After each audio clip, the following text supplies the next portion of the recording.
Welcome back once again in the video lecture series of microprocessor.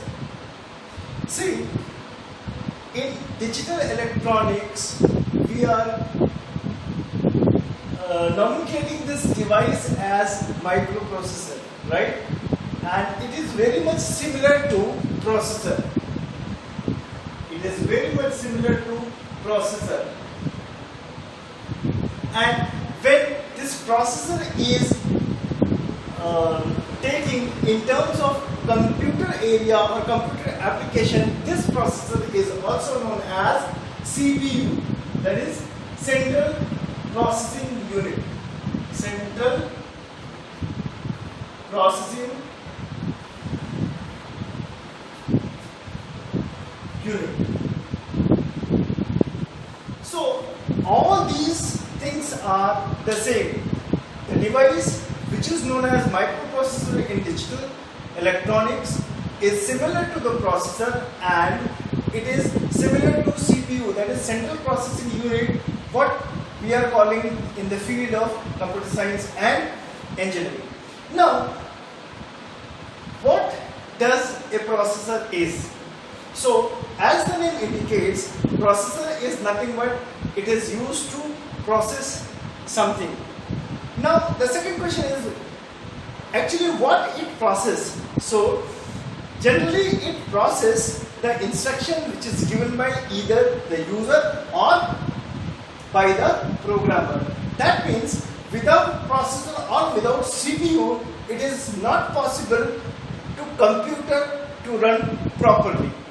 That is why CPU is also known as heart of the system, and very precisely in a lot of definition, when you will go to see the definition of processor or CPU, you will find that it is also known as brain of the computer. Why brain of the computer? Because human body, the main part in the human body is brain. If the brain is dead, the human body declared as a dead body. That is why CPU is known as brain of the computer. So, why we are studying about microprocessor or CPU? See, as I have already told you, CPU is called in terms of computer science and engineering, but this in terms of digital electronics is known as microprocessor. The main difference in CPU and microprocessor is that the microprocessor is designed in the field of digital electronics, right? Microprocessor is designed in the field of digital electronics, and then it is deployed to computer science area as CPU. So for the designing part and various things, we are going in depth. We will see the following content which is very much related to your microprocessor. So in microprocessor we are going to study the following content. So first content will be your evolution of microprocessor. That means when it was invented, right? और उसके बाद कौन कौन सी microprocessor की series आई, उसके क्या speeds थे, उसमें कितने ट्रांजिस्टर्स लगते थे, और ये सारी चीजें हम लोग इसमें देखेंगे, right? In the second topic, we will see the microcomputer organization. Means what? What is a computer system is actually hardware, right? According to the hardware, what is the organization of computer system is?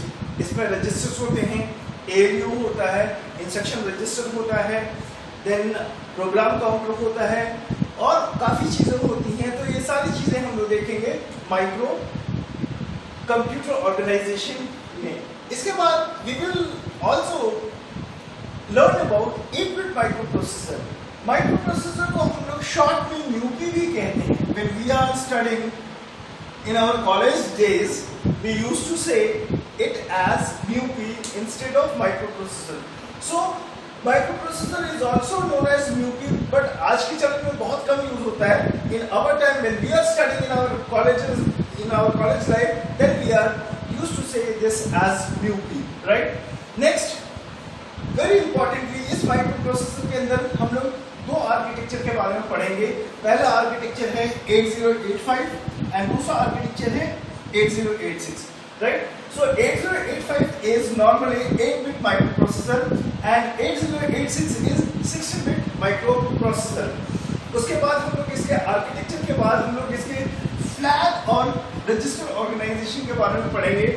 इसके बाद we will also study about what are the time signals, what are the instruction sets and what are the different addressing mode which are used in 8085 microprocessor. Later on we will also have a comparative study of time signal, instruction set, addressing mode, flag organization and register organization of 8086. So let's start about formal definition of microprocessor and the evolution of microprocessor.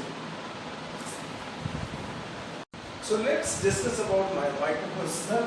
Microprocessor is also known as MIPI in short, which is dealing in digital electronics. Digital electronics means in digital electronics we used to call this device as, it is a chip only, as microprocessor or MIPI. Basically in digital electronics we are dealing with the design of MIPI. Design of MIPI, right? Okay. Otherwise this MIPI is also known as processor. Processor means which is used for processing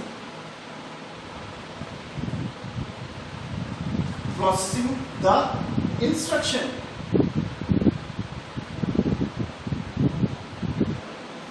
Processing is also known as computation in computer science.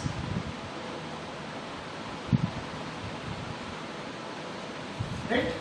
It is also known as computation in computer science. Fine? Okay.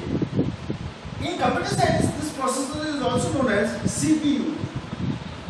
That is your central processing unit. I have already told you.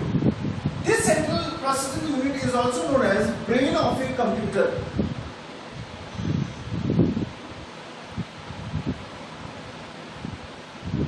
Because it is only responsible to perform each and every task, right? Each and every task is being performed in the presence of CPU only.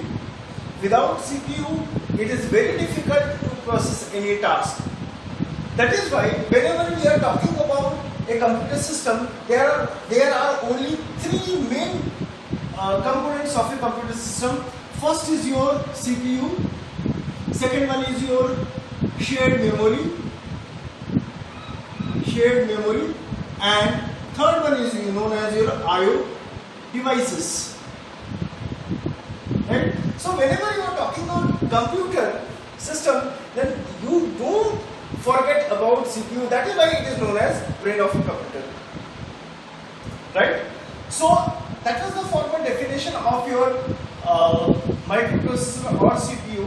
And basically, if we are talking about hardware, so now what is going to be happen right now, that the CPU along with their various operations, various functions are already integrated and clubbed together on a single chip. And this chip is now in these days integrated on your motherboard. Right?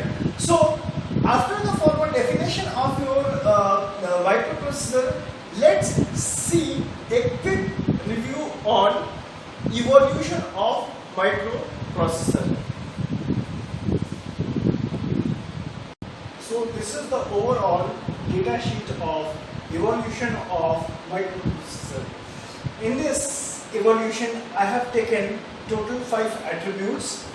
First is name, that is name of the microprocessor, followed by year invented, and followed by number of transistors used to design that microprocessor, followed by data width, means how much data it can carry at one time, that is the data width. And next, clock speed. Clock speed is nothing but the speed of a microprocessor is known as clock speed. Fine. So the first microprocessor was 8080, which was invented in 1974 and which was having near about 6,000. Here K represents 1,000, right? So 6,000 transistor has been utilized to manufacture this 8080 microprocessor. It was 8-bit microprocessor, right? And with the clock speed of 2 megahertz, right? Next, after that, 8085 was invented in 1976 with having 6,500 transistors. It was also 8-bit, but see, the clock speed will be twice. At least it was more than twice, right? Next, after 8085, 8086 was invented in 1978 and it was having near about 29,000 transistors.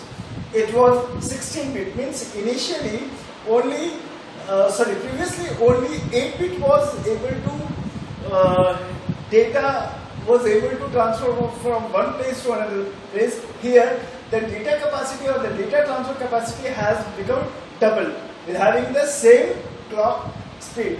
Next, after 8088 was there, it was invented in 1979 with having 29,000 transistor. It was also 8-bit and its clock speed was 5 megahertz. Next, the series of 286, 386 and 486 was developed in 1982, 85 and 89 respectively. In that, initially 134,000 transistor has been used. Later on, 275,000 transistor has been used. That means 275,000 transistor has been used. And after that, for developing 80486 in 1989, near about 1200,000 transistor has been used. Now, see the data width. For 286 it was 16-bit, for 386 it was doubled. Again it was doubled, means initially the first transistor was having the capability of transfer the data of 8-bit only, but in 286 it was doubled and in 386 it was 4 times, that is 32-bit. See the clock speed also, initially it was 6 megahertz for 286. For 386 it was 16 megahertz, means more than twice. And for 486 it has been near about, the increment was 150% for the clock speed, and clock speed has been raised up to 25 megahertz. After that, see, here I have written P1. P1 is meant for Pentium 1, P2 is Pentium 2, P3 is Pentium 3 and P4 is Pentium 4, right? So it was designed in 1993, 97, 99 and 2000, right? With having these number of transistors which was used to manufacture this microprocessor Pentium 1, Pentium 2, Pentium 3 and Pentium 4. Now see, the data transfer capacity, it was increased. It was double, means previously it was 32-bit, now 32-bit to it has been transferred to 64-bit. That means Pentium 1 can able to transfer 32-bit as well as it can be able to transfer 64-bit also. But after Pentium 1, Pentium 2, Pentium 3 and Pentium 4 is capable to transfer 64-bit of data at one time, and its clock speed is here 60 megahertz, 233 megahertz, again 450 megahertz. See, here it has been 4 times, at least 4 times, and here it has been near about twice, right? Double. And last, when Pentium 4 has been invented in 2000, it was having 42,000 transistor for design this one, and its clock speed was 1.5 gigahertz. So this summary sheet is given for you to understand the evolution of the microprocessor at a glance.